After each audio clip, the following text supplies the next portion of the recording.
musio umwe kisioni cha Kiboko Makindu kaunti ya Makueni niwe kuombeletwe ni cheva itina wa mwana wowa ukuwa myeikenda kuwa wa ninzou na nyakwa isietwa Faith ndenya kutiwa na wa maumisie mai ndenya ewetwa ta endete kumanda kivalua cha kuvuangua mwendoni wa saa ile sia kioko vala ukomanie na nzou na kumutia na maumisie mevo ma evindi ya mwongo vala na ke mwana wake utiwe ni thayu vaukwa vau Charles Kitavi nukueleze.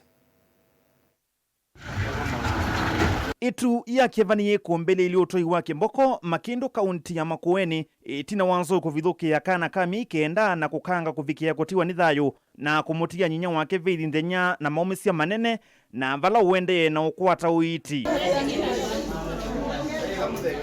Faith aendete kivalua saa ile sia kioko na vala ukomani na nzo wesu yu musie wo uende na kuya haki ya Faith vamwe na mwana wake ingi maiko ile muvea wa kusovia nyamusia kithekani KWS kuungamana musie usuni kana Faith ya kwate uiti mwailu. Ambiwa mtoto wangu amekutana na ndovu na imemuumiza, na nikaarifiwa ya kwamba kuna mtoto mmoja ameaga.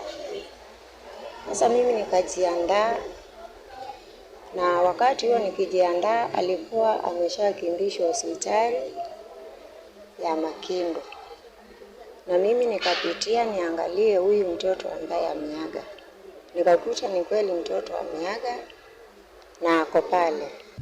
Asubuhi ya leo mwendo wa 1:30 hivi nilipata simu kutoka kwa wenyeji wa Kiboko, wakanitaarifu ya kwamba Faith, my daughter, amerushwa na ndovu na ni kama yuko hapo. Kwa hapo nikachukua baby show yake, nikafunika mtoto na nikachukua motorbike nikamfuata hadi Makindu General. Ingi na mwene ndima Makindu nimeenda muvya usua KWS kuikithia nyamuni sia soviwani kana mwene ndi ndaketha muisioni. Mimi ningeomba kama mmoja wa familia, tumekuwa na hizi issue za ndovu pande ya Kiboko, hii si mara ya kwanza mara ya pili, lakini tungeomba serikali hao watoto wenye wanasa, yani wanasa sijui niseme nini, but huyo msichana alikuwa tegemea watoto wake, so akitafutiwa mahali, na sababu hii ni jambo, unajua si mtu mwenye alikuwa